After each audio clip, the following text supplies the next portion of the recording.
The taste of burnt copper filled the small workshop, a metallic scream layered over the physical noise of the station's dying infrastructure.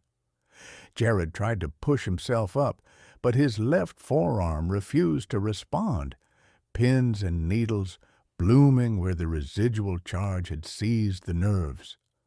12 seconds.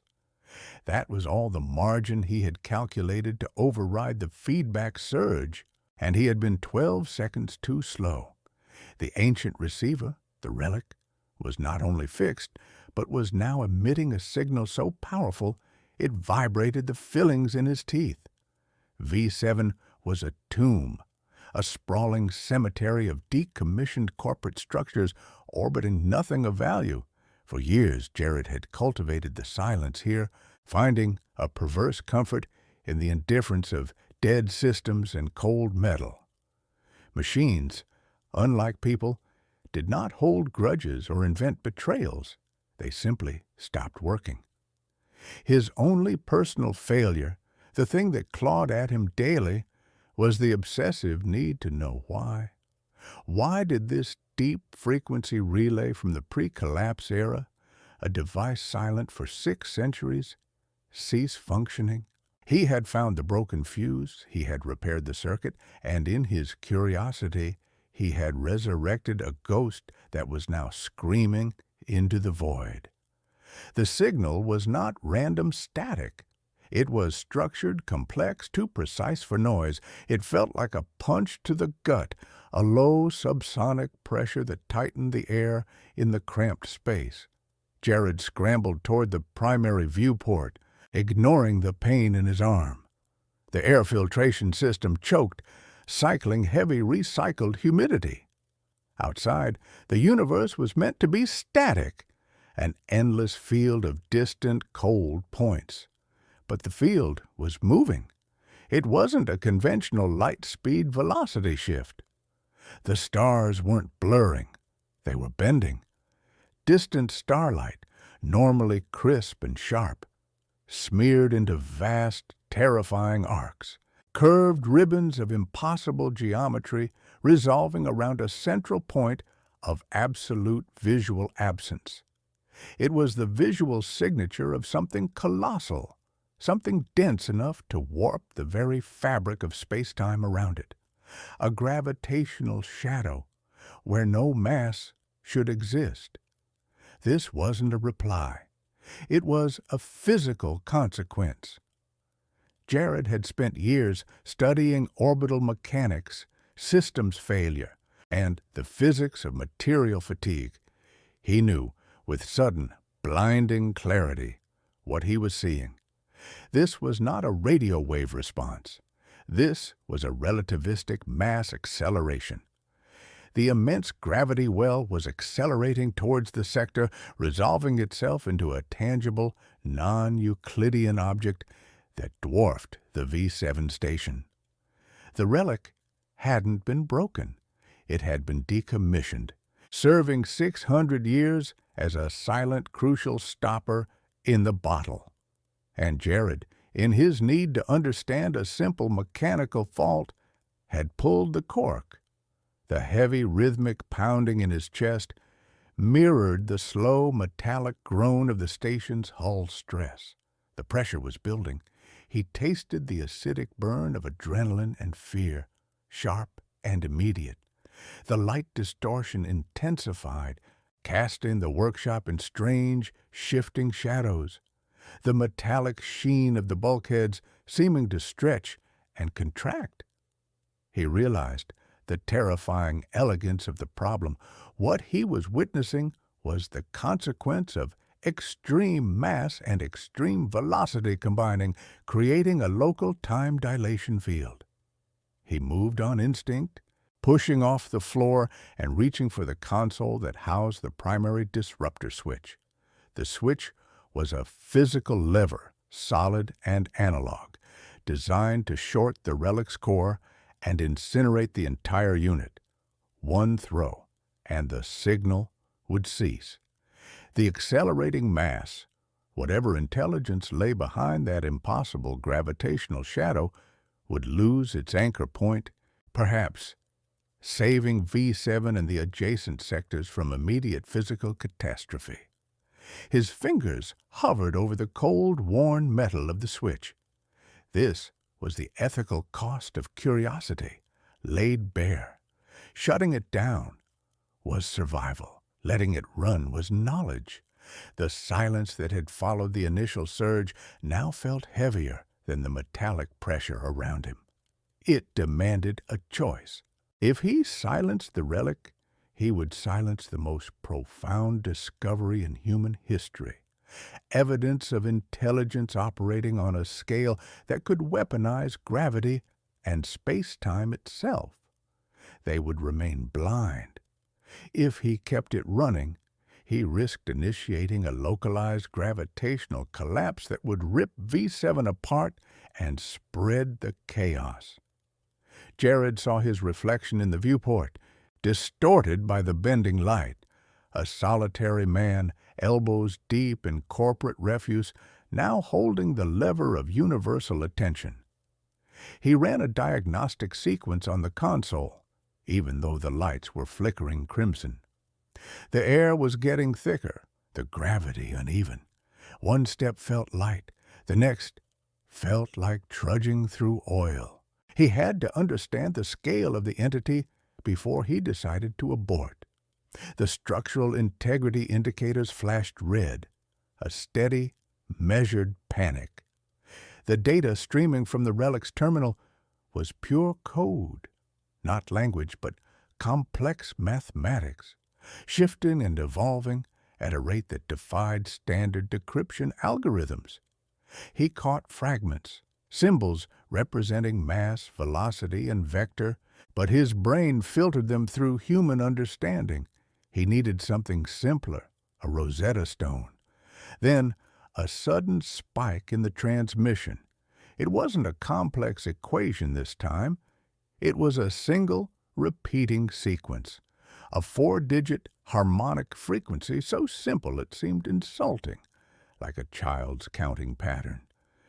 Jared recognized the sequence, not from historical data, but from personal memory. 3 months ago, he had been repairing an inert life support regulator salvaged from the wreck of the freighter Orathe. Its internal chronometer, supposedly dead, sometimes emitted a brief, dying burst of noise. He used to record that noise, the slow, chaotic decay of a system, a soothing reminder that all things eventually ended. That dying burst, the chaotic entropy, contained this exact 4-digit harmonic. It was the frequency of the Orathe's final panic distress signal. A small tremor ran through his body, not from the station's structural stress, but from the sudden, chilling clarity. The relic hadn't just received a response, it had received an echo. It had asked a question, and the colossal, accelerating mass had answered with the dying breath of a starship lost 3 centuries ago, broadcasting it back across the void. This was not a greeting. This was a confirmation of arrival delivered in the language of the dead. The cold metal of the disruptor switch now felt like an anchor weighing him down, pulling him not toward survival, but toward a choice he wasn't qualified to make. He remembered the last words of his mentor years ago, before Jared had retreated into the solitude of scrap metal. Never confuse isolation with safety, Thule. The void listens even if you don't. Jared's hands finally gripped the disruptor switch, slick with cold sweat. He didn't pull it. Instead, he did the one thing that made no logical sense.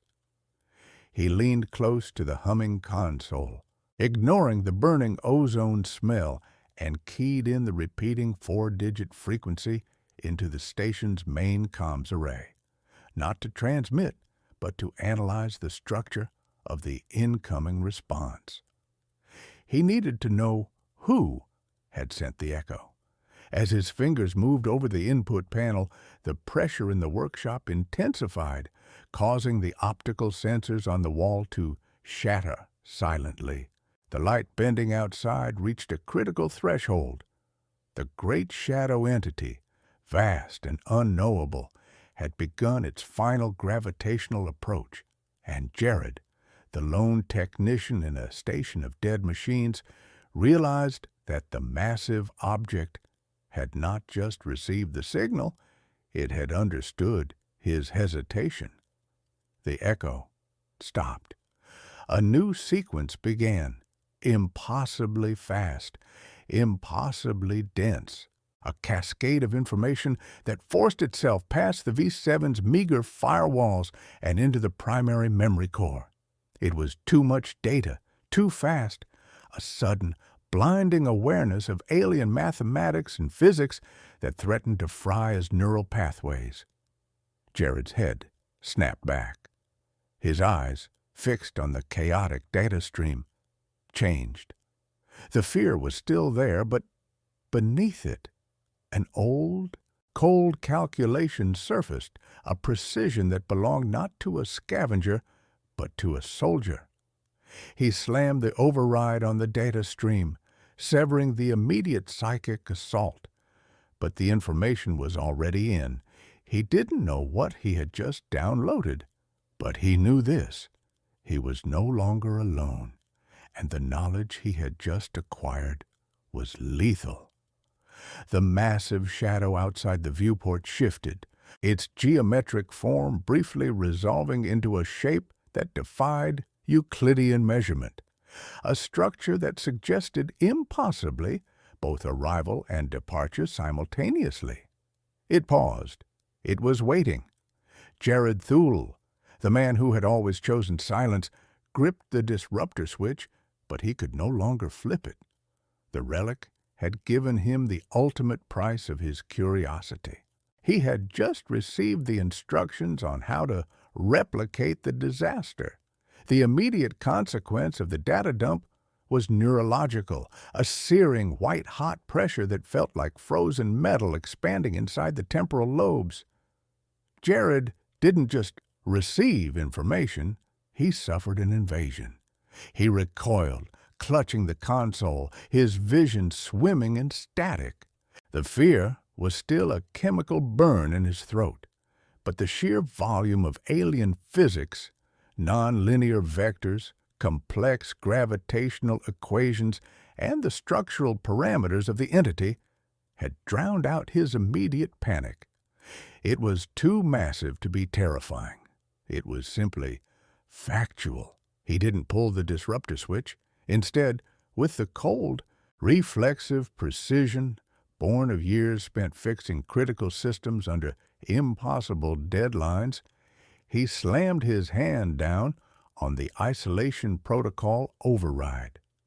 This didn't stop the signal, but it physically severed the relic from V7's primary navigation and life support, dedicating all remaining core power to isolating the data stream. It was a tactical move. If the station was destroyed, the data, the knowledge of the entity's geometry and vector, would survive, sealed within the relic's hardened casing. He had sacrificed the integrity of the station's remaining non-essential functions to protect the truth. A grinding sound, loud enough to feel through the soles of his boots, signaled the failure of the central gravity stabilizers. The sudden lurch threw him against the bulkhead. The air conditioning unit, already struggling, shrieked and died, leaving the workshop in humid, recycled silence broken only by the pulsing hum of the now isolated relic. He hauled himself upright, ignoring the persistent numbness in his forearm. The light outside the viewport was now a spectacle of impossible color. The universe was a kaleidoscope of blue-shifted light bending violently around the accelerating mass. The entity was close enough now for him to distinguish its gravitational distortion from its actual structure. A vast, tessellating, black geometry that seemed to absorb light rather than merely block it. Jared's focus snapped back to the internal console. The problem wasn't the arrival. The problem was the information he'd just stored. The data wasn't just mathematical, it was a complex log of interactions, a history. He needed to decrypt enough to understand why the entity answered with the frequency of a dead ship's distress call. The thought twisted his gut, resurrecting the shame he had fled years ago. He hadn't come to V7 just for silence. He had come here because machines were predictable victims. They broke, they died, and no matter how hard you tried, you couldn't save them from physics. That was comforting. People, however, shattered in ways that defied engineering, and Jared Thule, a man engineered for precision, had never learned to predict human failure. The scent of hot plastic and ozone brought him back years ago to the deck of the Aegis, a military deployment ship. He'd been the chief systems engineer. His mission wasn't to fight, it was to keep the engine room alive.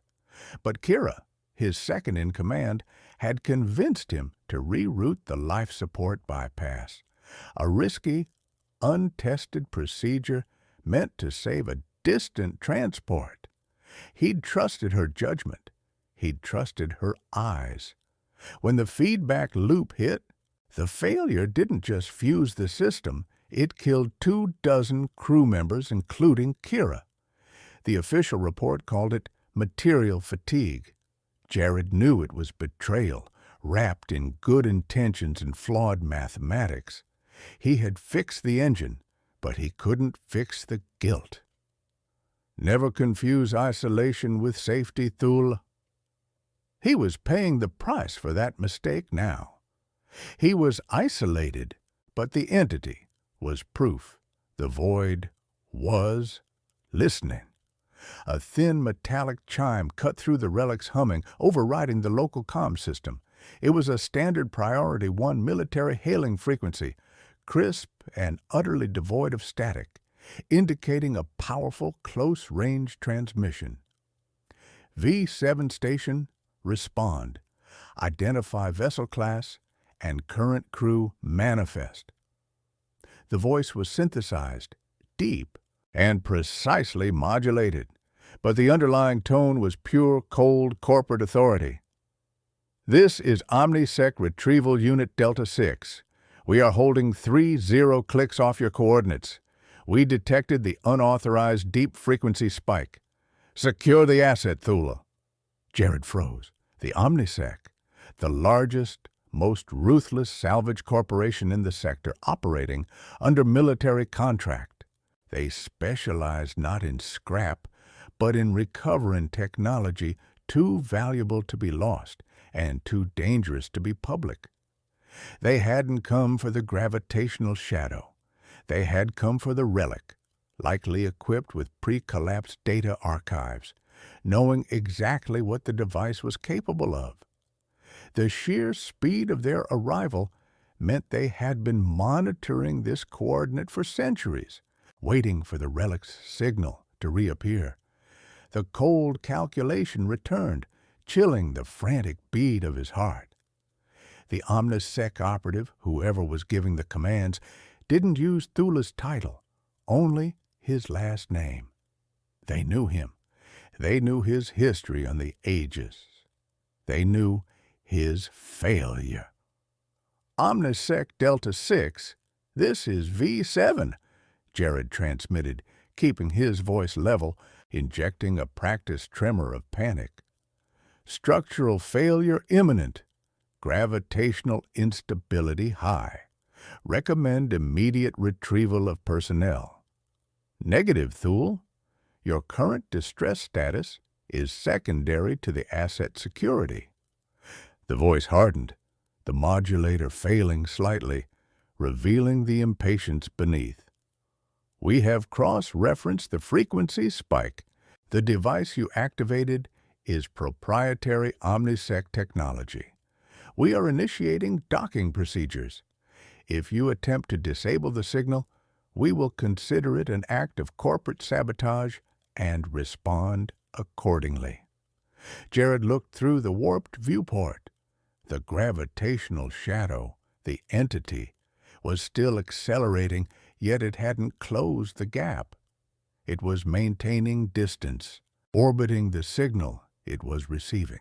It wasn't just responding to the broadcast, it was analyzing the structure of the relic's energy signature. It was studying him, and now he had two distinct, converging threats: a colossal, intelligent mass accelerating through space-time, and OmniSec, equally ruthless, closing the gap in a heavily armed vessel. He turned back to the dense data stream, still pulsing into the console's primary memory. He didn't have time for a full decryption, but he isolated the highest priority file structure, the source code attached to the Orathe Echo. He needed to understand the entity's intentions before OmniSec could seize the device and flip the disruptor switch themselves, a move that would blind humanity and potentially trigger an even more violent reaction from the object outside. The data resolved into a complex, elegant mathematical representation of gravitational thrust. But it wasn't a weapon. It was a drive. The geometry of the entity wasn't meant to destroy. It was meant to travel vast distances instantaneously, using controlled gravitational lensing as its fuel source. The lethal knowledge Jared had acquired was not how to replicate a disaster, but how to build a pre-collapse era jump engine, a technology capable of bypassing the limits of light-speed travel. This was why OmniSec was here, not to contain a threat, but to claim a priceless piece of lost technology that could redefine interstellar commerce and military dominance. Jared's hands flew over the input console. He was no longer a curious scavenger. He was the engineer who had watched 24 people die because of a trust misplaced. He would not give OmniSec the keys to universal power. He had to make the station disappear, taking the relic and the knowledge with it, camouflaged in a genuine mechanical disaster.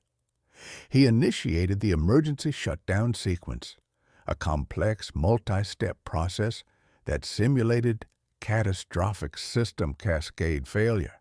He intentionally overloaded the station's main thermal regulator, knowing the resulting EMP pulse would temporarily fry all non-shielded communication and navigation systems within a 5-kilometer radius, including his own local comms and the OmniSec vessel's docking radar.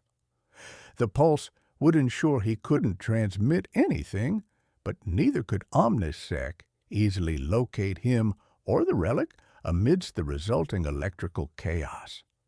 The thermal regulator shrieked, a sound of tearing metal. The console lights dimmed, then died completely.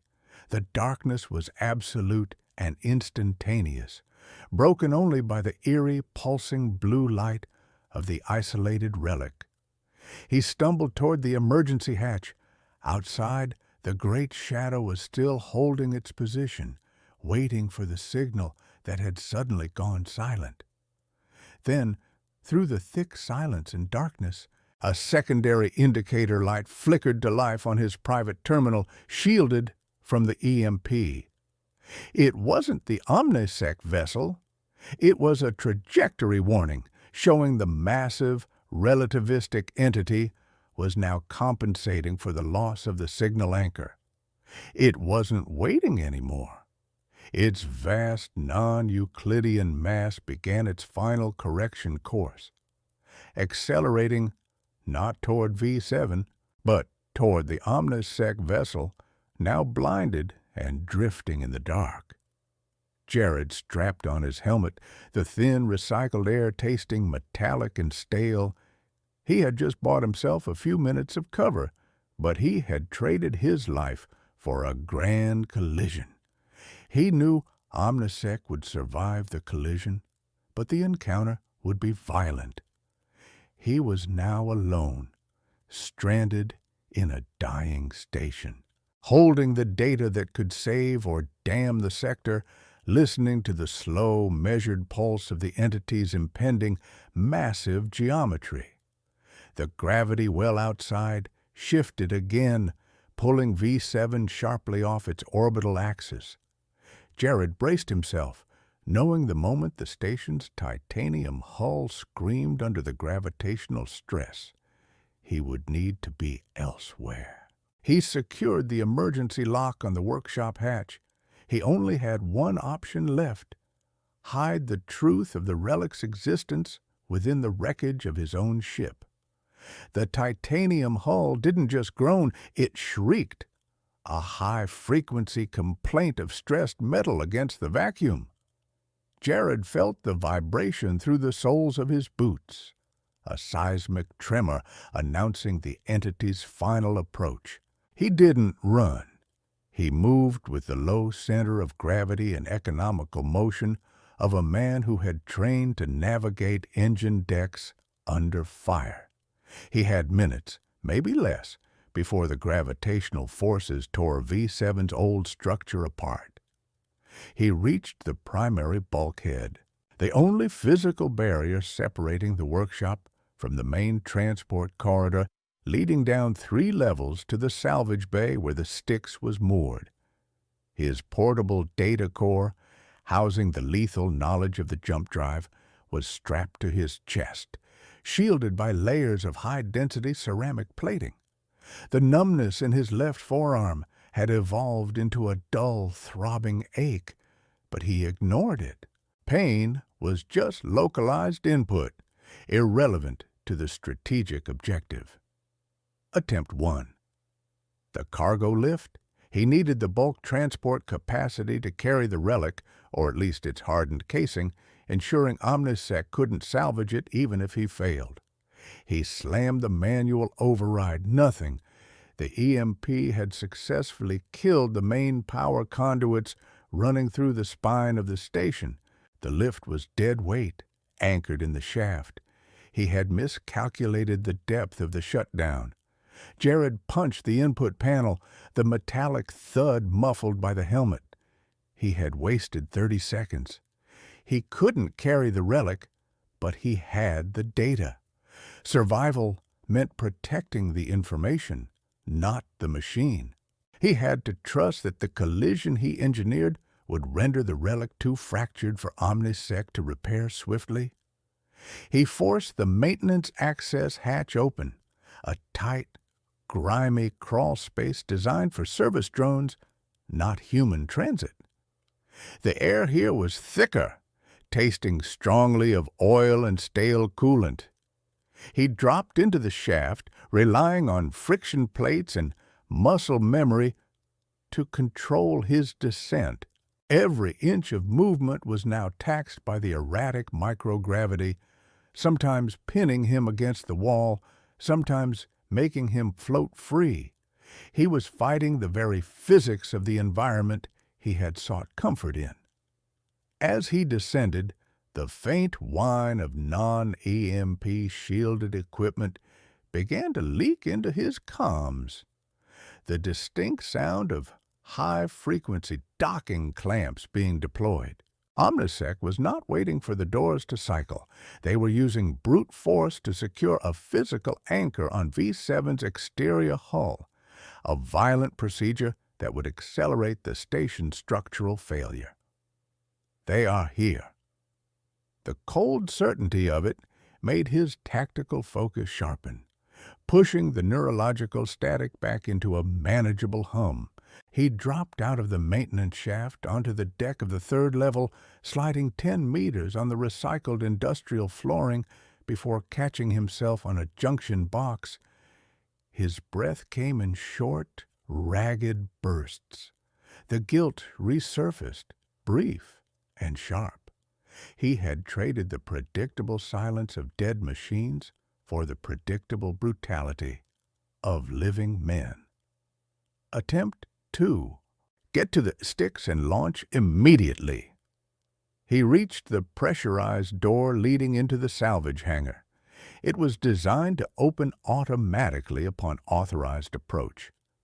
He held up his clearance key, but the panel remained dark. The EMP had taken out the local receiver completely. He would have to manually override the hydraulic pressure plates inside the access panel. A 5-minute job, maximum, under normal gravity. Here, fighting the lurching physics and the blinding darkness, it felt like an eternity. He tore the panel off the wall, the raw plastic resisting his effort. Sweat beaded instantly under his helmet. He located the central hydraulic loop bypass. 3 short cables, highly sensitive.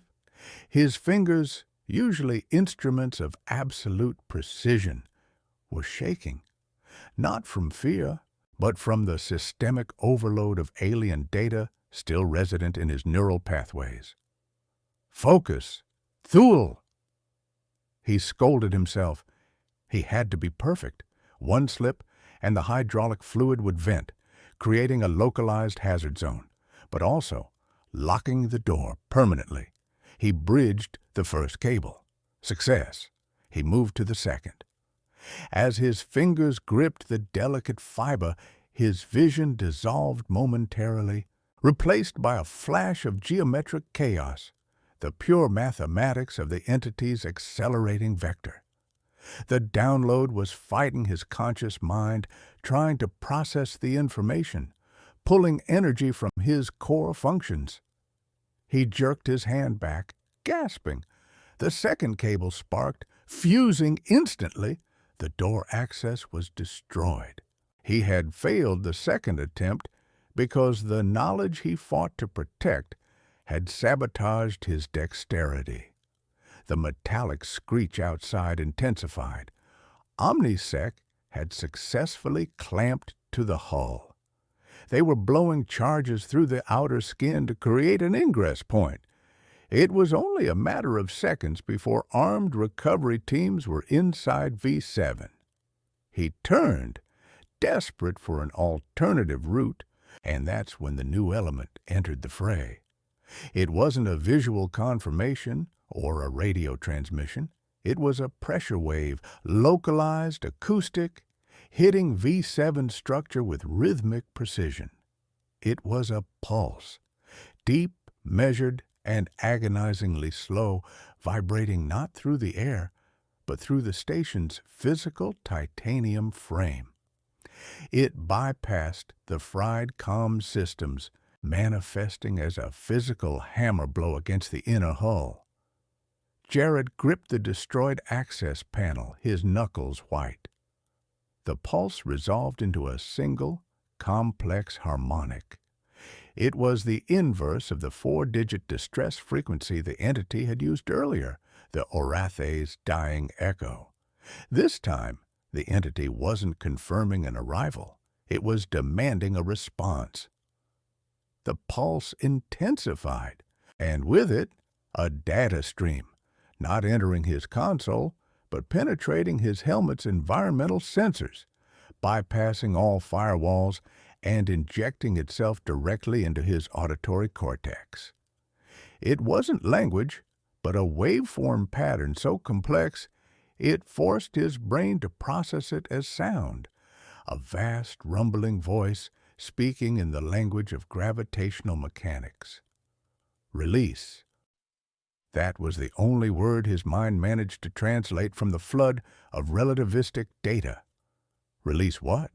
The relic? The data core? Or himself? Before he could process the entity's demand, a heavy thump echoed down the corridor, followed by the clatter of armored boots. OmniSec was inside.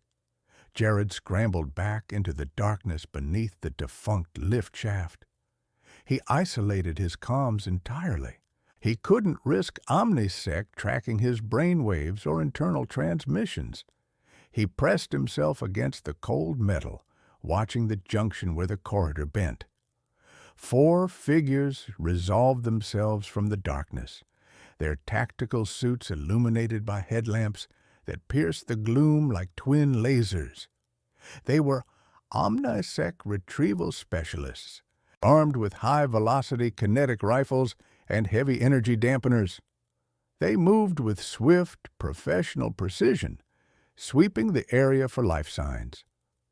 The OmniSec commander, distinguished by the crimson strip on his helmet, spoke into his private comms, though Jared's internal mic caught the residual vibration through the hull. Thermal trace confirmed, level 3. Single biological signature, high adrenal output. Isolate and secure. Do not disable the subject. Delta 6 requires the engineer intact. They knew exactly where he was, and they wanted him alive. Jared realized the depth of his failure. His EMP had been a temporary reprieve, not a solution.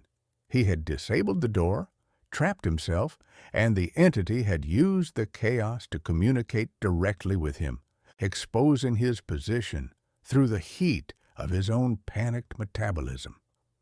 He watched the 4 specialists spread out, their rifles tracking the shadows. His mind raced. He had no conventional weapon, only the tools of a scavenger. His best defense was to become invisible again, but he had already shed his invisibility. The gravitational distortion from the entity outside V7 reached its peak. The station let out a final, tearing scream. The floor beneath Jared's boots shifted violently, throwing 2 of the OmniSec specialists off balance, their armor scraping loudly against the metal deck. Jared didn't wait. He launched himself from the shadows, not toward the enemy, but toward the nearest specialist, relying on the erratic gravity to multiply his kinetic force. He was driven not by hope, but by the cold truth he had learned years ago. If you're trapped between 2 collapsing walls, you run through the weakest one. And the weakest wall right now was the human element. He slammed into the 3rd specialist, the impact driving the air from his lungs. Jared grabbed the technician's shoulder, twisting the helmet sharply to maximize the neural dampener's disorientation field. He ripped the heavy-duty arc welder from the technician's belt.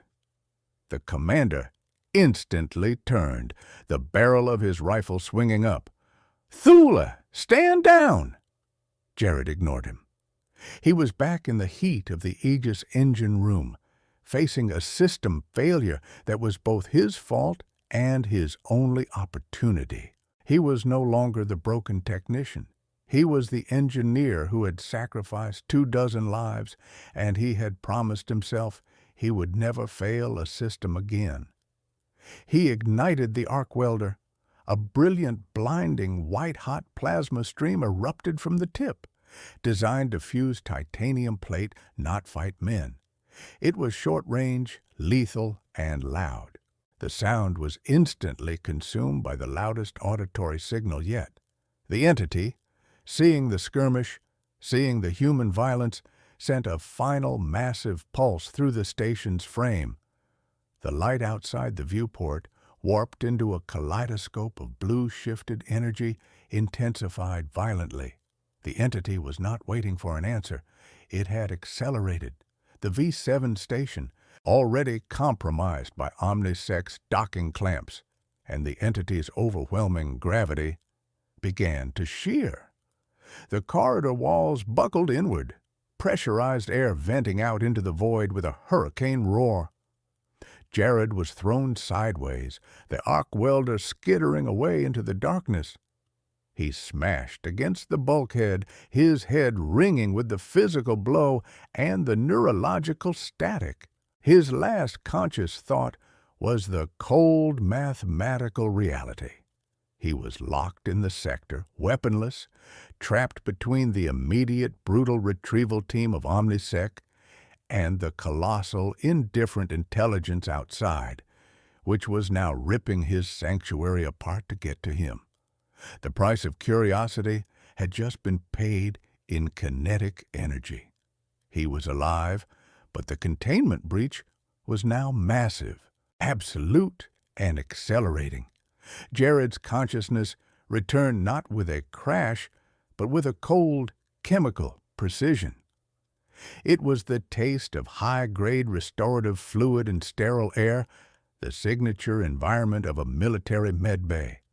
His head was clear, the neurological static from the entity's data dump suppressed.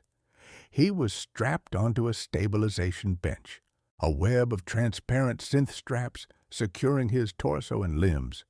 The room was small, angular, and bathed in the low, anxious hum of OmniSec life support.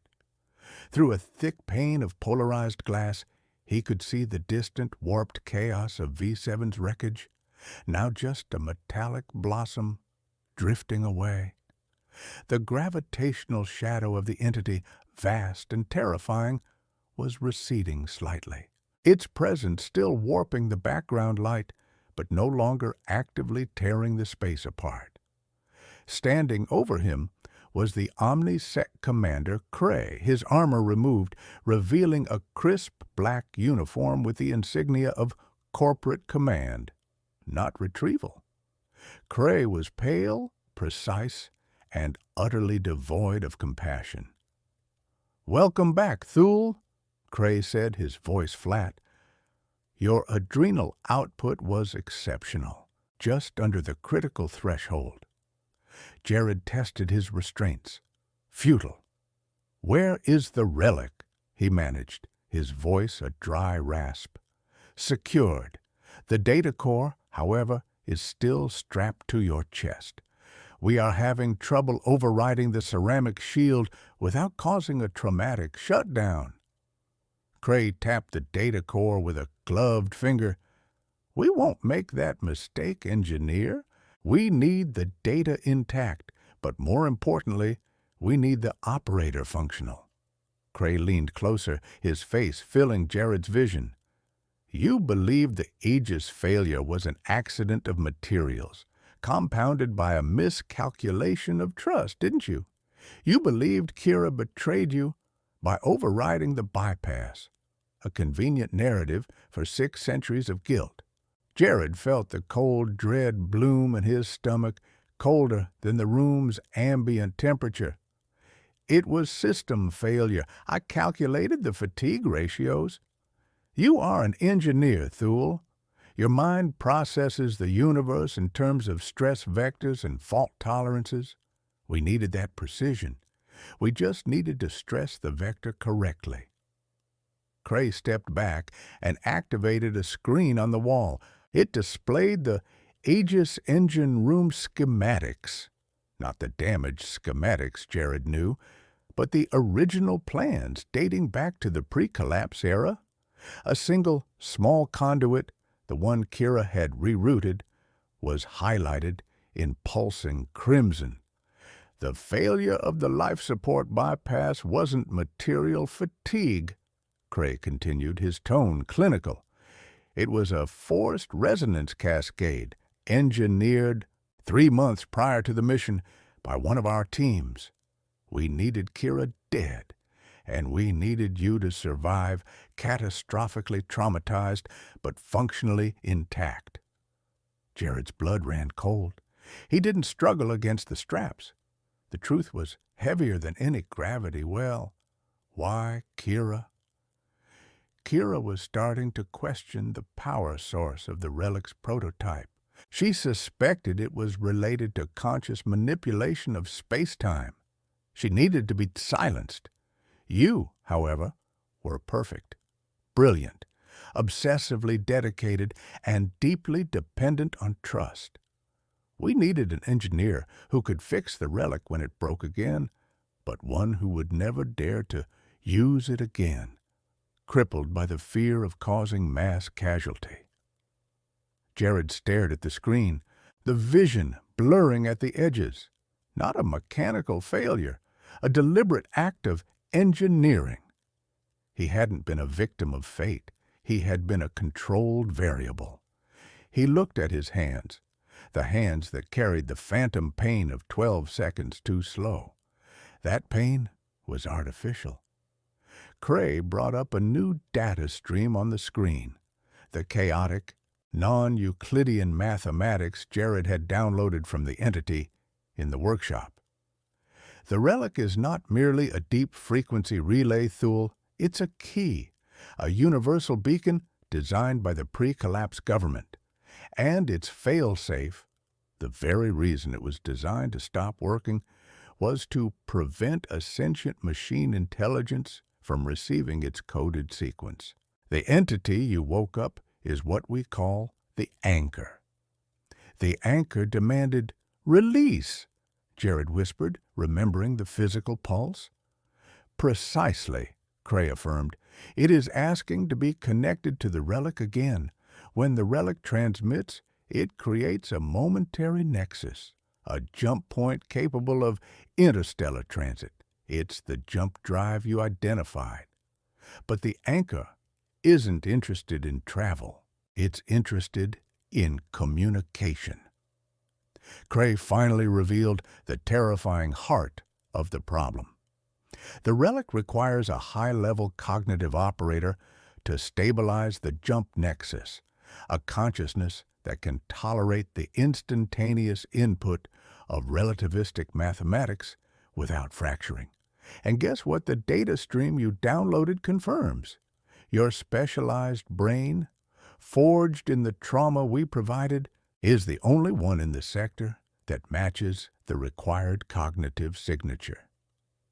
The true revelation settled over Jared, suffocating the last vestiges of his self-pity. He hadn't been fixing a broken machine. He had been conditioning himself to be its pilot.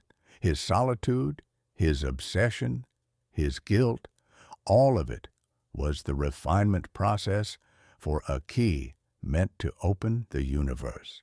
You were never pursued for desertion, Thule. You were maintained.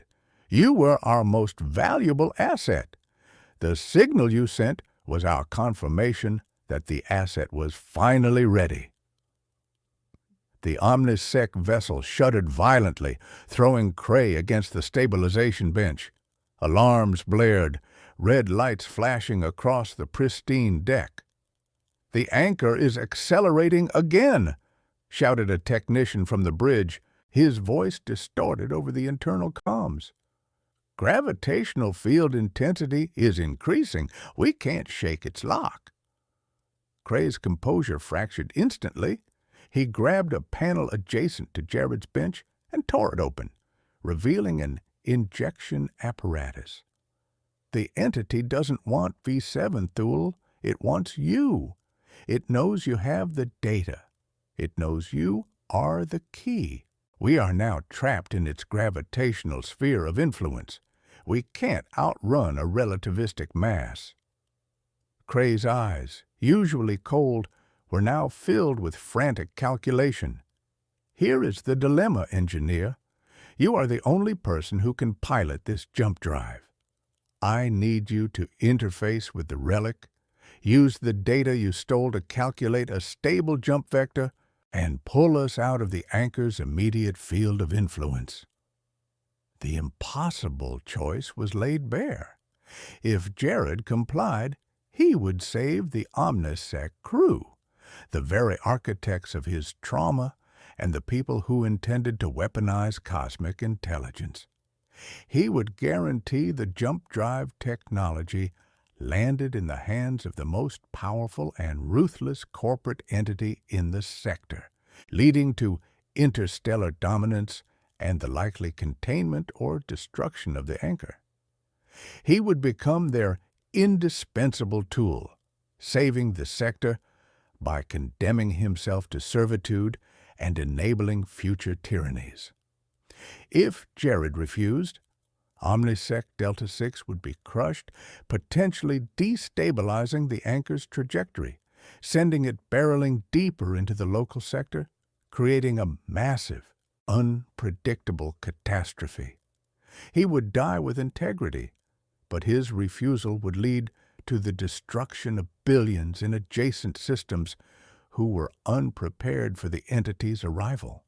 He would sacrifice the known world to spite his tormentors. Jared swallowed, the metallic taste of fear returning, overriding the antiseptic chemicals.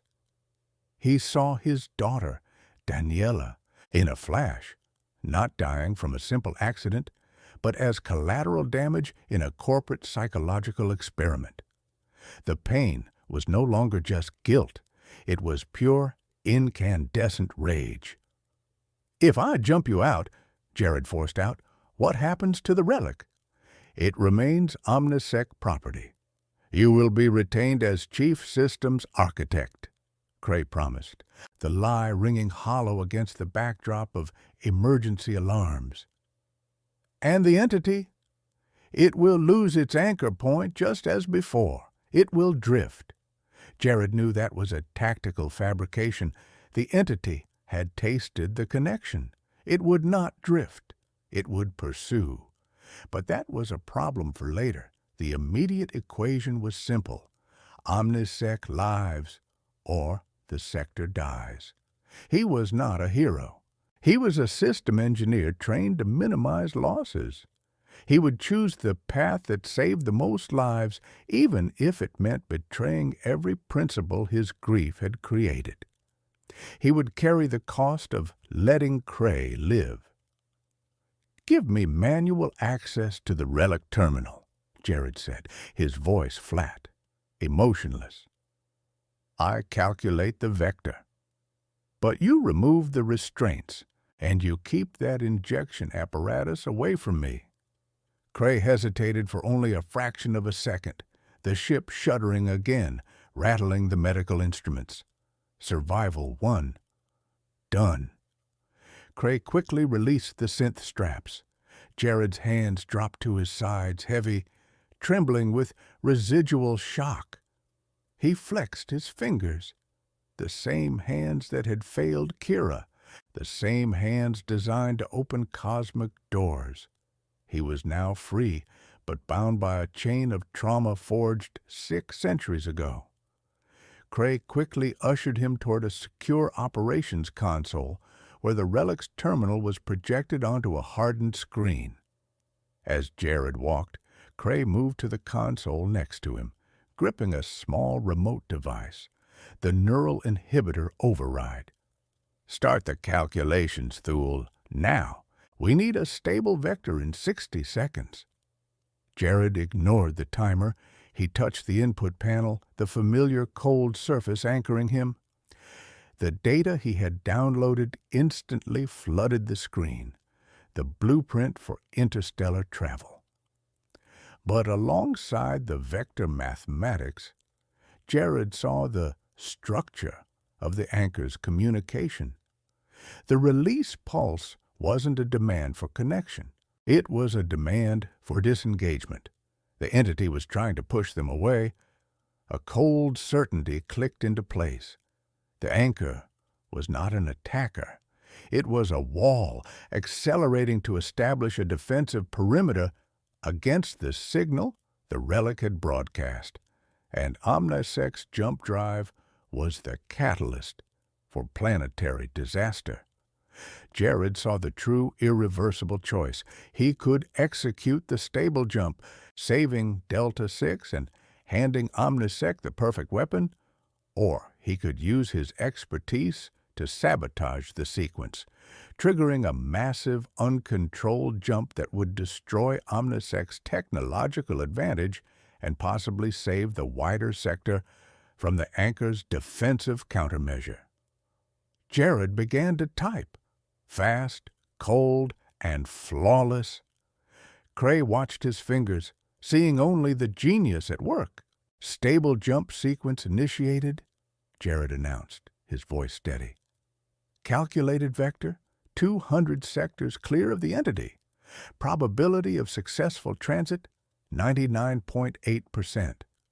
"Excellent. Execute the launch command," Cray ordered, a triumphant sneer beginning to stretch his lips. Jared slammed his hand down on the execute panel, but his eyes were fixed on the small status window on the lower right of the screen. In the final 3 lines of code before execution, Jared hadn't input a stable jump vector. He had entered a calculated feedback loop, mixing the entity's release harmonic with the jump sequence. He wasn't calculating a destination, he was calculating a disruption. The console didn't explode. It went instantly, profoundly silent. The OmniSec command deck went dark for a terrifying microsecond. Then the emergency lighting flickered back on. "What did you do?" Cray roared, bringing up the neural inhibitor remote. "I gave you the stability you asked for," Jared said, a grim satisfaction settling in his gut. "But I used the entity's own physics to calculate the trajectory. The air pressure in the Delta 6 dropped instantaneously. Outside the viewport, the gravitational shadow didn't recede. It intensified, wrapping around the OmniSec vessel like a vast, tightening net." Cray pressed the neural inhibitor button. Jared felt a searing bolt of pain shoot through his temporal lobes, blinding him, but he ignored it. The pain was real, but the consequence of its action was larger. The ship didn't jump. It was pulled. Jared had failed to sabotage the system effectively. Instead of collapsing the jump drive, he had inadvertently given the anchor a perfect, stable point of connection. He had not executed a jump. He had executed a tau. The last thing Jared saw before the catastrophic pressure hit was the entity, the vast, tessellating black structure resolving itself in the near distance. It was not geometric destruction. It was a massive, impossibly smooth hull opening like a giant, indifferent eye. Jared had chosen to save humanity from tyranny, but in his desperation, he had made a critical mistake. He had tried to fight cosmic physics with human betrayal. He had offered the entity the ultimate prize. The OmniSec vessel, perfectly packaged, pulled through the dimensional breach he himself had constructed. He was dragged, screaming, through the sudden, blinding shift in space-time, knowing the jump drive data was safe, but that he had just delivered OmniSec and himself into the heart of the colossal intelligence he had awakened. He had traded solitude for contact, and the price was about to be paid in unimaginable dimensions. Before we proceed, log your entry. Which country or planet are you watching from right now? The commander is tracking every active signal. The price of his desperate miscalculation arrived not in the fire he expected, but in absolute profound cold. Jared didn't wake up in the sterile medbay again. He was in a pressurized, sound-dampened chamber deep within the Delta 6, now securely docked, or perhaps fused, to the incomprehensibly vast hull of the anchor entity. The air was thin, tasting sharply of metal fatigue and raw plasma, a chemical echo of the catastrophic forces used in the tow. Synth straps were gone. He was free to move, but freedom was a tactical illusion. He stood hunched over a maintenance terminal, his body aching with the deep, throbbing residue of the neural inhibitor Cray had used. The inhibitor hadn't just caused pain. It had suppressed the downloaded relativistic data, forcing his mind back into rigid human limits. He was exhausted. He had been working for what he calculated was 72 continuous hours, running diagnostics and stability checks on the relic's interface. He stopped counting time when the third cycle of restorative fluid was administered via automated drone. His hand shook, not from fear, but from the systemic demand. He wasn't just fixing the relic, he was now maintaining its operation under Cray's direct supervision.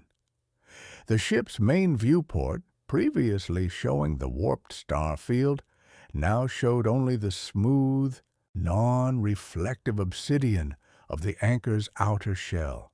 They were enveloped. "Stabilize harmonic 3-7 Gamma Thule." Cray's voice cut in, modulated, calm, and utterly victorious, echoing from the high-mounted speakers. Cray wasn't even in the room. He was commanding remotely from the bridge, safe from the relic's dangerous proximity. "If the entity's structural integration fails, our internal environment pressure drops 20%. Jared complied, typing in the corrective frequency with the weary automatic precision of a drone. Every line of code he input, every vector adjustment, every power allocation didn't just stabilize Delta 6, it maximized the relic's output, allowing Omnisec to draw more and more energy from the dimensional nexus they had breached. He was fueling their engine of dominance. He had tried to sabotage the jump drive and had instead provided Cray with the ultimate test environment. The real price of his failure was visible on the secondary monitor, which displayed the live feed from the relic's primary sensor array. The anchor, the thing he had mistaken for a defensive wall, was now communicating, not with pulses, but with a vast, continuous cascade of energy exchange. And the anchor was responding exactly as Omnisec intended. It was leaking information. "Look at the data stream, Thule," Cray instructed, the smugness barely contained. "Pure structured relativistic physics. We are harvesting centuries of cosmic knowledge in real time. This is why we created you. Not to find the relic, but to ensure its continued function in the presence of extreme intelligence." Jared stared at the screen. The complex geometries weren't hostile. They were instructional. The anchor wasn't an aggressor. It was a library. And he, Jared Thule, had just delivered the largest intelligence-gathering tool in existence, powered by the collective guilt of 6 centuries, into the hands of the most ruthless corporation in the sector. He tried a small, reflexive act of defiance. He attempted to inject a high-priority encrypted warning into the ship's external comms buffer, a message detailing the entity's non-aggressive nature. The input field accepted the data. Success. He felt a brief flicker of hope. The terminal flashed crimson. "Unauthorized transmission attempt detected. Engineer Thule. Protocol 77 initiated." The lights in the chamber dimmed, and a specialized sonic pulse hit the room. Jared clamped his hands over his ears, a blinding wave of neurological pain ripping through his head. He crumpled to the deck, his limbs seizing in involuntary spasms. "Did you truly think we wouldn't anticipate petty sabotage, Thule?" "G'day," Cray's voice was cold amusement. "Your every decision is now filtered through an autonomous oversight AI, custom-built based on your psychological profile from the Aegis logs. You can't escape your trauma, and you certainly can't escape our surveillance. The override is permanent." When the pain subsided, Jared pushed himself up, tasting blood where he'd bitten his tongue. He needed 5 attempts to refocus on the 6-digit frequency Cray had requested. His precision was gone, replaced by forced compliance. The failure to even send a warning broke the last anchor of his internal resistance. He finally understood the scale of his defeat. He wasn't merely a prisoner, he was a component, the ultimate controlled variable. "Why do I keep fighting?" He closed his eyes against the pulsing lights, letting the despair wash over him. He had convinced himself, through 6 centuries of solitude, that his actions were motivated by principle, by the desire to prevent the corporate behemoth from gaining this power, but Cray had been right. It was self-pity wrapped in guilt. He hadn't sought justice for Kira, he sought absolution for himself. Now, facing the catastrophic results of his misplaced heroics, he had to admit the brutal truth.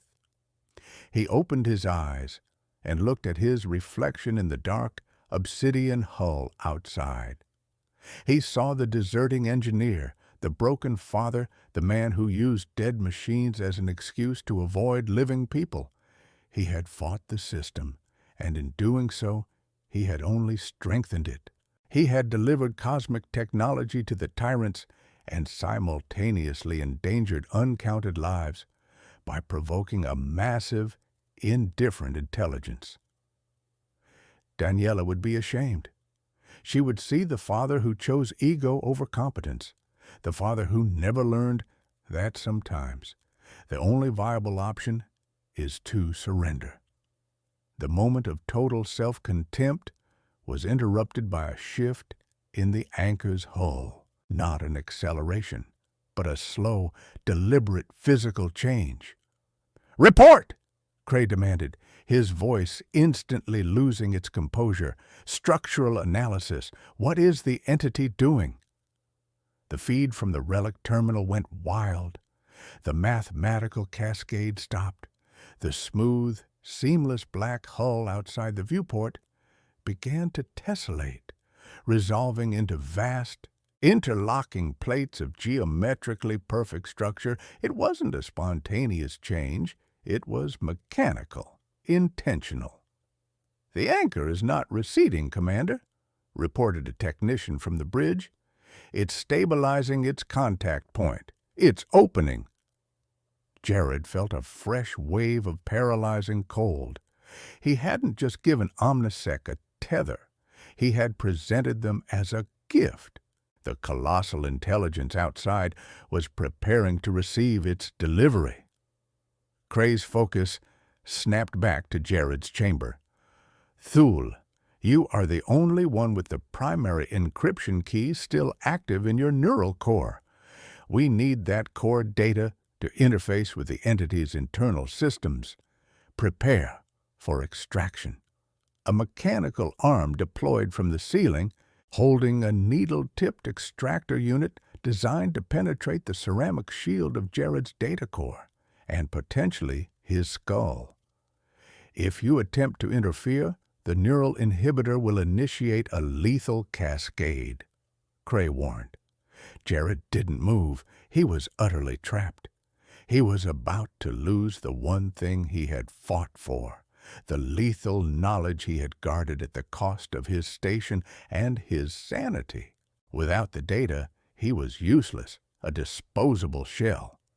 Then, buried deep beneath the visible terminal interface, among the lines of code detailing the anchor's non-Euclidean geometry, Jared saw it. It wasn't a flaw in Omnisec's surveillance, or a system bug.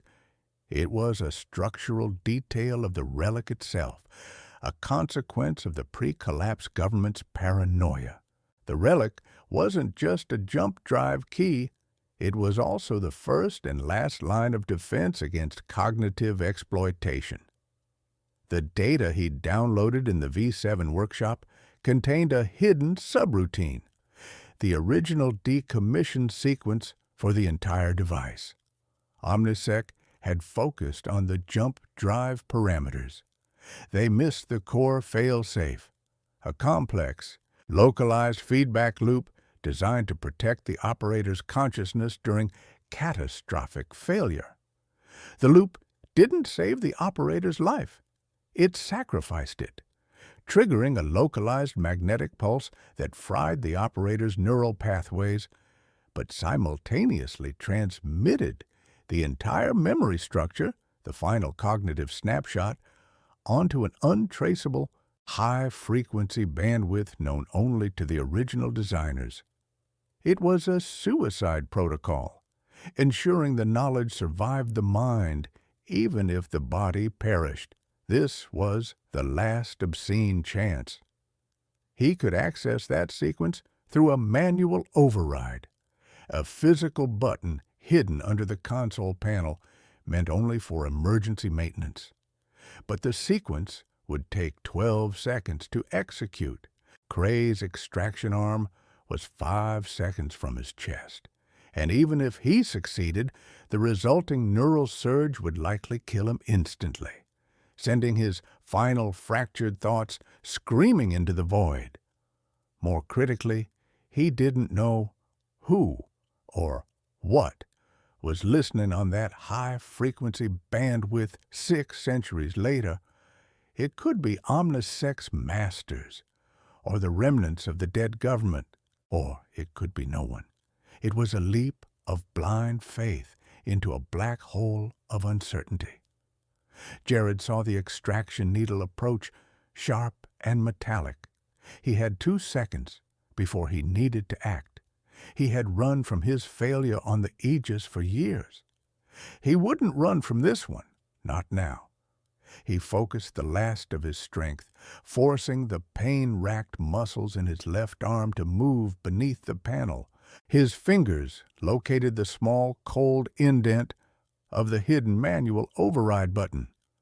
"Engineer, stay absolutely still," Cray warned, his voice now laced with genuine threat. Jared didn't hesitate. He slammed the button. The chamber instantly plunged into darkness. Not a power failure, but a complete, localized electromagnetic disruption focused entirely on the relic and its immediate console. A high-pitched whine erupted, painful and deafening. Jared felt the surge of energy instantly, searing white-hot agony ripping through his head, overriding the inhibitor. He was transmitting. His mind was collapsing, broadcasting everything: the anchor data, the Omnisec schematics, the truth about Kira, and the memory of Daniela's face. But the silence from the speakers was absolute. Cray's warning was cut off mid-sentence. The extraction arm froze, its intricate mechanisms temporarily seized by the localized EMP. Jared had bought himself 12 seconds of absolute neurological chaos. The last thing he heard before the internal static consumed his consciousness was not the noise of the Delta-6 recovering, but a new sound, internal to the anchor itself. The vast, tessellating hull outside the viewport began to emit a low, resonant, structured groan, an acknowledgement. The entity was not opening for the ship. It was responding to the emergency broadcast. The anchor had received the final, desperate transmission from the mind of Jared Thule, and it was now reacting to the message of human betrayal delivered from within its own walls. The silence of the void was over, and the confrontation was about to begin. The noise was not external, but internal, a high-frequency scream localized entirely within Jared's skull. The 12 seconds he had bought were a blinding agony. He was broadcasting his entire cognitive landscape, hemorrhaging memory and trauma into the quantum stream. And the feedback surged back, raw relativistic data flooding his system faster than his mind could process it. It was fire, ice, and absolute mathematical truth simultaneously. The EMP had frozen the mechanical arm, locking it 3 centimeters from his chest. But the override sequence was physical, and Cray was not relying on sensors anymore. The thick bulkhead door hissed open, followed by the heavy, measured thump of Cray's armored boots. Cray had ditched the command armor for a light tactical suit, its limited shielding still active against the residual electrical chaos. He carried a heavy-duty energy dampener, capable of isolating the relic's core without destroying the surrounding structure, a surgical strike weapon. Jared couldn't move his left arm. The muscles were locked in spasm. His hands, the instruments of his genius, were useless, permanently scarred by the Aegis failure, now paralyzed by the knowledge he fought to protect. He was blind and deafened by the white noise of his own expiring consciousness. Cray stopped at the threshold. 12 seconds of noise, Thule. That's all you bought yourself. His voice, though slightly muffled by the suit, was calm, laced with the finality of corporate logic. The data is proprietary. You die here, the transmission dies with you, and the data core is secured. Cray advanced, raising the dampener. His objective was surgical. Cut the link between Jared and the relic, then destroy the broadcast antenna. Jared had no choice but to rely on the chaos he had engineered. The massive gravitational field of the anchor entity, reacting to the complex broadcast, was now causing localized, spontaneous shifts in the Delta Six's internal gravity. He didn't run or fight conventionally. He used the very neurological damage Cray had inflicted as a weapon. His muscle memory, operating independently of conscious thought, took over. As Cray stepped across the room, Jared, who should have been paralyzed, pitched himself sideways, a desperate, clumsy lurch that lacked all military grace. It wasn't a calculated move, it was a physical failure. Jared's knee seized, throwing him into an uncontrolled spin. But that unintended pivot coincided precisely with a sudden, localized spike in the anchor's gravity well. The momentary weightlessness caught Cray off guard. Cray was the pinnacle of corporate efficiency, but efficiency relied on predictable physics. He compensated instantly, but the second of hesitation cost him. Jared slammed into him, a desperate, collapsing weight, not a blow. He didn't aim for the head or the throat. He grabbed the heavy energy dampener, pulling it away from the console and aiming the barrel not at the relic, but at the shielded primary coolant tank built into Cray's backplate. "You built me to tolerate chaos, Cray," Jared gasped, the effort tearing his throat. "Now you pay the price for my conditioning." Cray reacted with lethal speed, dropping the dampener and drawing a high kinetic sidearm from his hip. "You think you can fight a lifetime of training with manufactured trauma, Thule?" "No," Jared whispered, pushing all the remnant force in his legs into Cray's center of mass. "I think I can use the same betrayal you taught me." The blast was immediate, deafening even through Cray's armor. Cray didn't hesitate. He shot, not at the coolant tank, but at Jared's unshielded right shoulder. The kinetic round ripped through flesh and bone, a searing white flash of pain that drowned out the neural static for a microsecond. Jared screamed, the sound lost in the chaos. He fell back, his arm instantly useless, blood spraying across the flickering terminal screen. But the shot had achieved Jared's tactical goal. The shock of the kinetic impact and the sudden pressure change from the nearby coolant rupture threw Cray off his line of sight to the relic core. Cray spun back, his face a mask of calculated fury. He saw the remaining time, 2 seconds. He didn't waste time on Jared. Cray aimed the sidearm directly at the pulsing heart of the relic, the antenna array, the source of the broadcast. He fired 3 times in rapid succession. The relic did not explode. Instead, it imploded, collapsing inward with a silent, catastrophic efficiency. The localized magnetic pulse that resulted was powerful enough to tear the console clean off the bulkhead. The antenna was gone. The broadcast was severed. Cray looked at the shattered console, then back at Jared, who was convulsing on the floor, clinging to the fading edge of consciousness. "I secured the asset, Thule," Cray stated, walking slowly toward the dying engineer, stepping over the crumpled console metal. "The entity loses its anchor. The information is cut off. Cray activated his suit comms. Bridge, the relic is destroyed. Prepare for rapid exfil. 100%. Jared rasped, tasting copper and bile, ignoring the fire in his shoulder.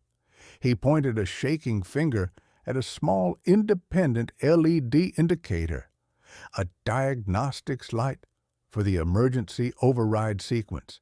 It was steady green. The transmission completed, Commander. Your containment failed in the final second. Cray stopped dead. He stared at the LED, then back at Jared. The carefully constructed calm finally shattering into cold disbelief. You traded the relic for a ghost message? You risked the integrity of the sector on a blind broadcast to nowhere? I risked nothing, Jared replied, a grim, exhausted satisfaction settling in his gut. You taught me that everything is a lever. The guilt you engineered, the pain you inflicted, it was the pressure required to execute the final protocol. The suicide protocol doesn't just broadcast my memory, Cray. It uploads the entire architecture of the anchor's non-aggression, your full operational history, and the schematics of OmniSec's corporate structure. It's not a message to nowhere. It's a deposition. Cray lunged, not for the weapon, but for the injector apparatus on Jared's abandoned stabilization bench. He snatched it, spinning around to deliver the lethal cascade. You calculated for an unknown receiver, Thule, a probability of detection near zero. Cray roared, the only genuine emotion Jared had ever heard from him. Absolute cold rage at a spoiled calculation. Zero is a theoretical limit, Commander, Jared countered, the philosophical truth momentarily overriding the agony. My failure on the Aegis taught me that probability is irrelevant when the stakes are absolute. I needed to ensure that if anyone was listening, they would hear the truth of human betrayal. Cray slammed the injector into Jared's thigh, driving the neural inhibitor deep into the muscle tissue. The final lethal dose hit, and Jared's body seized in a full tonic-clonic spasm. You have 1-0, Cray hissed, watching Jared's eyes roll back. We have the Delta 6, and we are still mobile. We will secure the escape vector. You are just a casualty report. Jared couldn't speak, but his consciousness was still active, witnessing the final irony. He had accepted his trauma, leveraged his failure, and exposed the corporate machine. He had lost his life and his functionality. But the data, the truth of the anchor and OmniSec's conspiracy, was now screaming across the interstellar dark. He felt the sudden, complete cessation of the entity's gravitational pull. OmniSec was right. The anchor had lost its tether. But instead of the expected lurch of escape acceleration, the entire ship experienced a profound, overwhelming silence. Cray, sensing the shift, looked at the main viewport, where the obsidian surface of the anchor entity loomed. "Report, Bridge. Why are we stationary?" A technician's voice, faint with terror, filtered through Cray's secondary receiver. "Commander, the anchor is not receding. It has shifted its focus. Its mass signature has changed from acceleration to containment. We are surrounded." The obsidian wall outside the viewport began to tessellate again, but this time the plates didn't simply resolve into structure. They closed. Jared had broadcast the truth to the cosmic intelligence. The anchor, the cosmic library, had received the data. The blueprint of its non-aggression, coupled with the immediate evidence of human violence, treachery, and corporate exploitation on board the Delta 6. The entity had not reacted violently. It reacted logically. It did not try to destroy the relic or the ship. It simply concluded that the Omnisec vessel, having broadcast the original signal, attempted to steal the core data and physically destroyed the key, was the primary danger to galactic stability. "It's not letting us go," Cray whispered, the corporate pragmatist finally facing a variable he couldn't control. Jared saw the entity's logic. Omnisec was the contagion. The only logical response was quarantine. A secondary layer of the anchor's massive geometry resolved itself, fusing the Delta-6 to its exterior hull with crushing, non-kinetic force. The hull plates groaned under the pressure of molecular binding. Cray realized the price of his temporary victory. He had destroyed the relic, but he had ensured that Omnisec, the greatest purveyor of secrets and control, was now permanently sealed inside the galactic equivalent of a silent obsidian cage. Jared felt the last vestiges of his mind collapsing. He had sacrificed his life not to defeat Cray, but to expose him to a judgment operating on a scale too vast for human concepts of justice.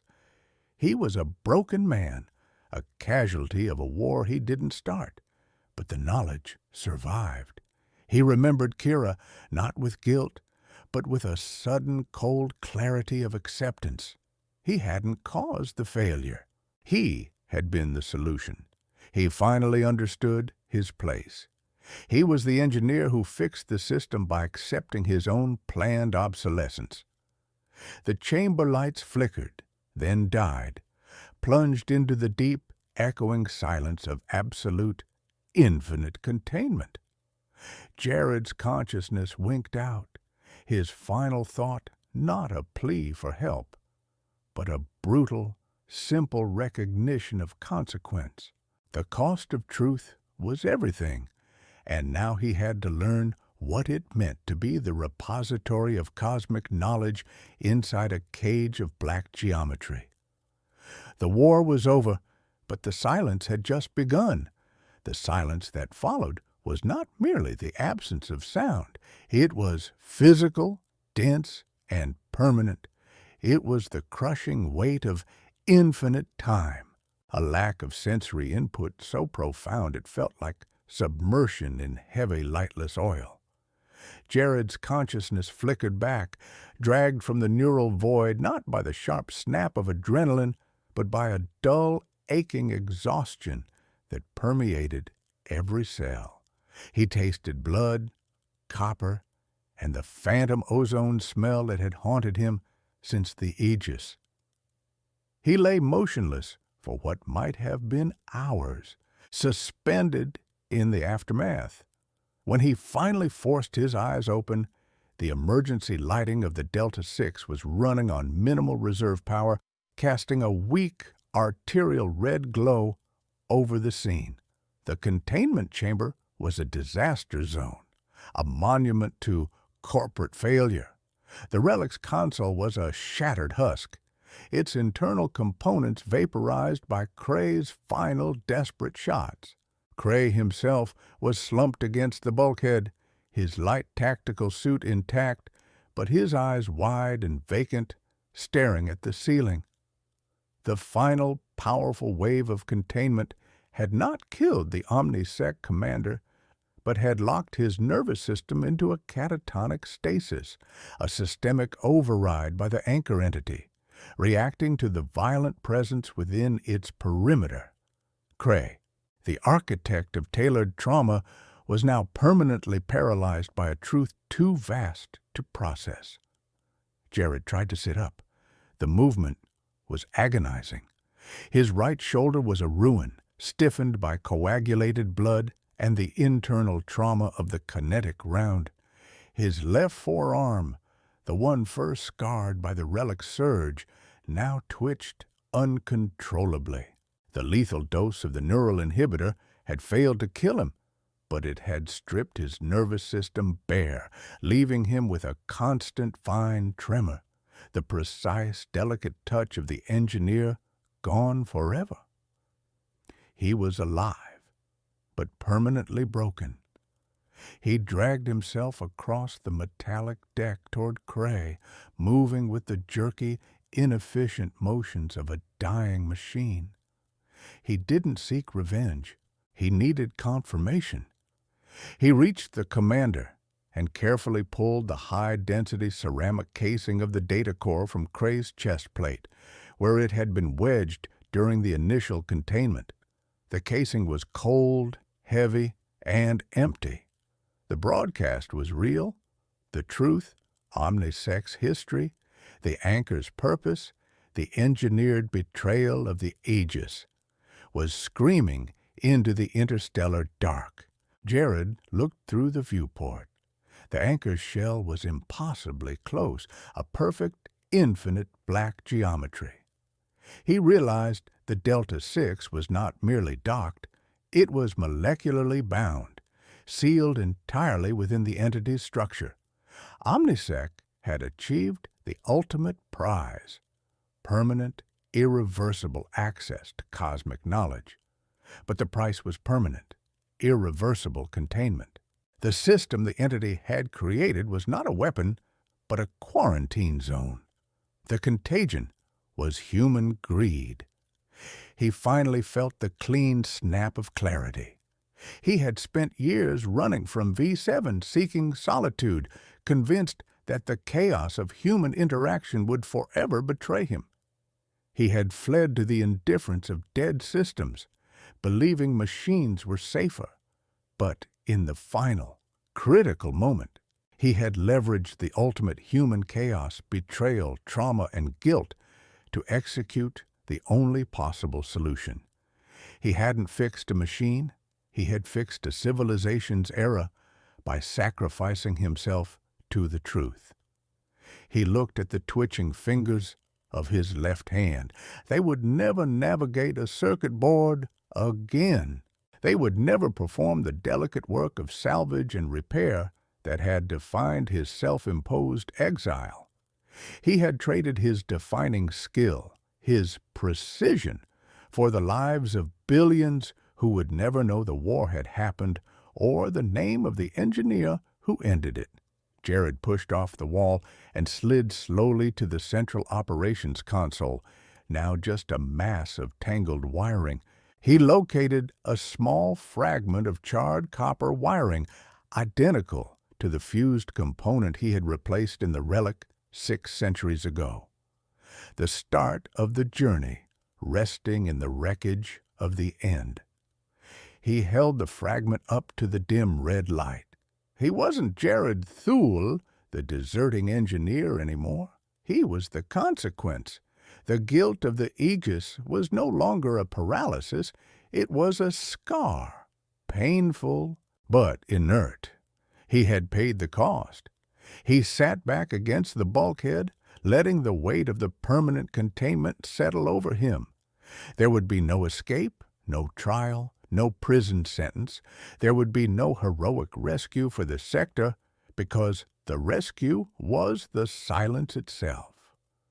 The entity would now drift, carrying its knowledge and its contained contagion, the Delta-6 and its surviving crew, to a corner of the universe where the corporate virus could never spread. He had always sought the cold logic of the machine, believing it immune to human failure. But the entity, operating on a scale too grand for human morality, had demonstrated the most absolute, devastating logic of all. Sometimes, containment is the only true form of justice. The silence was absolute. He was a broken man in a dead ship, sealed inside a monument to his final terrible victory. The knowledge survived. His life did not. His purpose was fulfilled.